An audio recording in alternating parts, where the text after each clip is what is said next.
மிருகசீரிஷம் 1 4ஆம் பாதங்கள், திருவாதிரை 1 2 3 4ஆம் பாதங்கள், புனர்பூசம் 1 2 3ஆம் பாதத்தை உள்ளடக்கிய மிதுன ராசி அன்பர்களே, ஒரு ஜாதகத்துல கோச்சாரம் 30% ஒர்க் பண்ணும். அவங்க சுய ஜாதகம் 10% ஒர்க் பண்ணும்.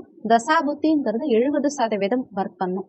இது மூன்றும் சேர்ந்துதான் உங்களை ரன் பண்ண வைக்கும். ஒருத்தவங்களுக்கு சுய ஜாதகத்துல குரு நல்லா இருப்பார், ஆனா அவங்களுக்கு பிசினஸ் சரி இருக்காது. ஒருத்தவங்களுக்கு ராகு நல்லா இருப்பார், ஆனா வீட்டுல பிரச்சனை இருக்கும். ஒருத்தவங்களுக்கு கேது நல்லா இருப்பார், இருந்தாலும் இறைவன் கிட்ட இருந்து நகர்ந்து இருக்கிற மாதிரி சூழ்நிலை அமையும். இப்படி நிறைய பிரச்சனைகளை சந்திச்சுட்டு இருக்கக்கூடிய மிதுனராசி அன்பர்களுக்கு 5 வருட காலமா கண்டக சனி, அஷ்டமத்து சனி, அதை தாண்டி இப்போ பாக்கியஸ்தானத்துல சனி பகவான் வக்ரகதியில இருக்கார். எல்லா மிதுனராசி அன்பர்களும் கேட்கிற ஒரே விஷயம், நிம்மதியா இருப்போமா, சந்தோஷமா இருப்போமாங்கிறது தான் கொஸ்டினா இருக்கும். இந்த வீடியோவை முழுமையா பாருங்க. நிறைய தேவையான நீங்க தெரிஞ்சுக்க வேண்டிய இன்ஃபர்மேஷன் இந்த வீடியோல இருக்கு.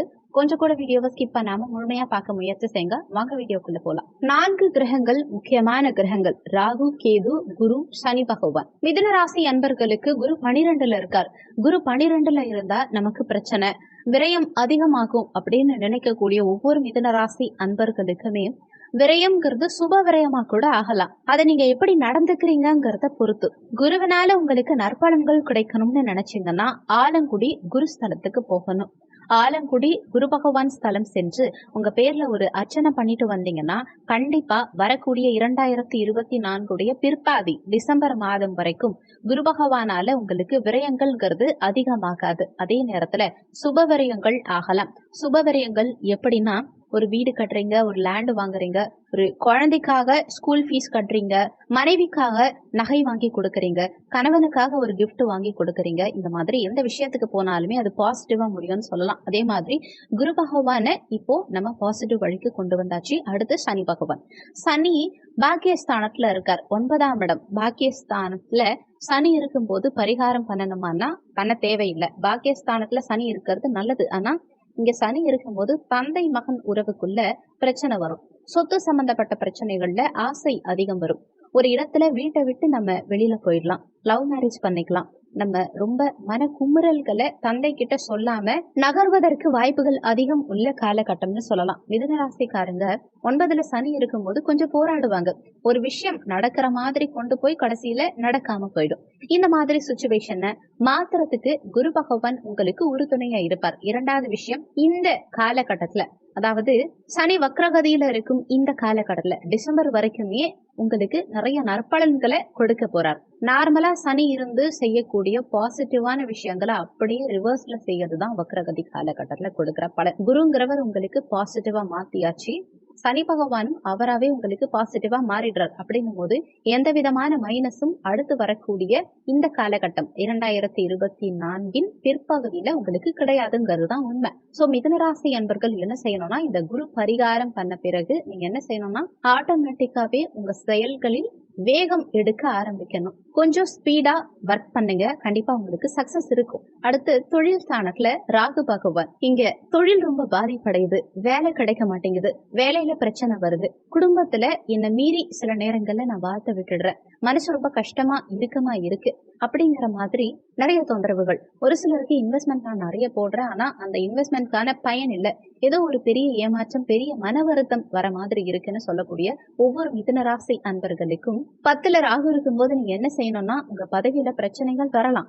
மங்கள ராகுவா வீற்றிருக்கக்கூடிய திருநாகேஸ்வரம் அல்லது காலஹஸ்தி சென்று ஒரு ராகுவுக்குரிய பரிகாரம் பண்ணிக்கோங்க. அப்படி இவ்வளவு தூரம் போயிட்டு என்னால பரிகாரம் பண்ண முடியல, நான் வெளிநாட்டுல இருக்கேன், நான் வெளி மாநிலத்துல இருக்கேன், எனக்கு லீவ் போட்டுட்டு வர முடியலன்னு சொல்றவங்க உங்க அருகில் இருக்கும் எந்த கோவிலா இருந்தாலும் சரி, புற்று உள்ள கோவிலுக்கு ராகு கால நேரத்தில் சென்று முதல்ல என்ன செய்யணும்னா, புத்துக்கு மஞ்சள் குங்குமம் வைக்கணும். அடுத்து ஏதாவது ஒரு மலர் சாத்திடுங்க, ஒரு வாழைப்பழம் வச்சு ஊதுபத்தி வச்சு விளக்கேத்தி வழிபாடு பண்ணுங்க. அடுத்து அந்த நாகத்துக்கு, சர்ப்பத்துக்கு முட்டையும் பாலும் எடுத்துட்டு போய் கப்புல வச்சுட்டு அந்த நாகத்தை மனசார வேண்டிக்கோங்க. உங்களுக்கு என்னென்ன கோரிக்கைகளோ எல்லாத்தையும் மனசார வேண்டிட்டு கடைசியா என்ன செய்யறீங்கன்னா, ஒரு கற்பூரம் ஏத்துங்க, புத்துக்கு பக்கத்துல இல்லாம கொஞ்சம் தள்ளி கற்பூரம் ஏத்துங்க. நல்ல மனசார மனமுருகி பிரார்த்தனையை செஞ்சுக்கிட்டு அந்த கற்பூரம் எரிஞ்சு முடிகிற வரைக்குமே அங்க நீங்க இருக்கணும். இப்படி செஞ்சீங்கன்னா ராகுவோடைய அருள் பரிபூர்ணமா உங்களுக்கு கிடைக்கும். ராகுவால கெடுபலன்கள் இருக்காது. ராகு உங்களுக்கு ரொம்பவும் ஃபேவரட்டா மாறிடுவார். இது 1 அல்லது 2 முறை கூட செய்யலாம்.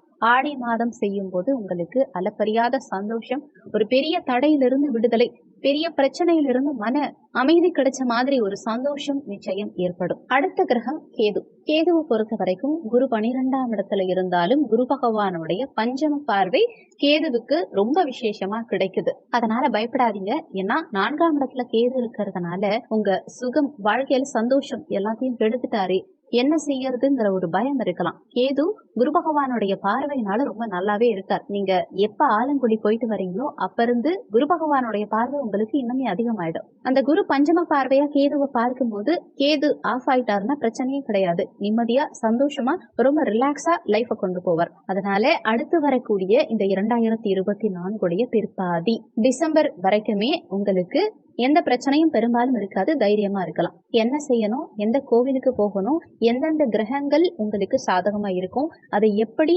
சாதகமாக்கிக்கணுங்கிறதையும் வீடியோல பார்த்தாச்சு. அடுத்து உங்களுக்கு படிப்பு சுமாரா வருது, வேலை கிடைக்க மாட்டேங்குது, திருமணம் நடக்க மாட்டேங்குது, அதே மாதிரி ஒரு பெண் பார்க்கும் படலமும் மாப்பிள்ளை பார்க்கும் படலமும் இதெல்லாம் ஒரு பெரிய சவாலா இருக்கு, பெரிய டாஸ்கா இருக்கு. மன ரீதியான பிரச்சனைகள், குழப்பங்கள் அதிகமா இருக்கு. யாருக்கிட்ட நம்ம பிரச்சனையை சொல்லி அழுறதுங்கிறது கூட தெரியாம இருக்கு. இன்னும் சில பேர் என்னன்னா போட்ட இன்வெஸ்ட்மெண்ட் அப்படியே மாயாஜால மாதிரி ஏமாந்து போன மாதிரி தோணுது. ஷேர் மார்க்கெட்லயும் நிறைய இன்வெஸ்ட்மெண்ட் பண்ணி ஏமாந்தாச்சு. அதே மாதிரி பிசினஸ்ல நிறைய முதலீடு போட்டு அதுக்கேற்ற ரிட்டர்ன்ஸ் வராம போச்சு. ஒரு சிலருக்கு பணம் வந்தாலுமே அதை மீறி செலவாகுது. இந்த மாதிரி பல பிரச்சனைகள், பல சங்கடங்கள், பல மனவேதனைகள் அனுபவிச்சுட்டு இருக்கக்கூடிய மிதுன ராசி அன்பர்கள் ஒரு சில பேருக்கு எக்ஸாம், ஒரு கலெக்டர் எக்ஸாமோ, ஆடிட்டிங் எக்ஸாமோ, அல்லது அரசு துறை சார்ந்த எக்ஸாமோ, நீட் எக்ஸாமோ, எந்த எக்ஸாம் எழுதினாலும் அதுல அட்டெம்ப்ட் வருது. ஜாபுக்குன்னு போனாலே படிச்சாலே என்னால பாஸ் பண்ண முடியல. அதை தவிர வேலையில நிறைய தொந்தரவுகள் இருக்கு. எந்த நபர் எனக்கு தொந்தரவு கொடுக்கறாங்கன்னே தெரிய மாட்டேங்குது. அந்த மாதிரி நபர்களால பல பிரச்சனைகள், தொந்தரவுகளை நான் சந்திச்சுட்டு இருக்கேன். எனக்கு ரொம்ப உள்ளுக்குள்ள ஒரு பயம் இருந்துட்டே இருக்கு. ஏன்னா நான் தெரியாம இந்த நபர்கிட்ட பழகிட்டேன், நான் தெரியாம அவங்க கிட்ட போய் சேர்ந்துட்டேன். இந்த பிரச்சனையில இருந்து வெளியில வர ஒரு வழி இல்ல. இந்த விஷயம் எதுவுமே எனக்கு தெரியாம, யாருக்கும் தெரியாம நான் வெளி உலகத்துக்கு வந்துட்டாலே போதும். நான் வாங்கிய கடனை யாருக்கும் தெரியாம பர்ஃபெக்டா அடைச்சு வெளியில வந்துட்டா போதும். நான் கொடுத்த பணம் எனக்கு திரும்ப வந்துட்டா போதும். என்னால சம்பாதிக்க முடியும். லைஃப்ல இனிமே என்னால தனியா ரன் பண்ண முடியுங்கிற ஒரு நம்பிக்கையே விட்டு போச்சு. குடும்பத்துல என்னை ஒதுக்கி வச்சத மாதிரி தோணுது.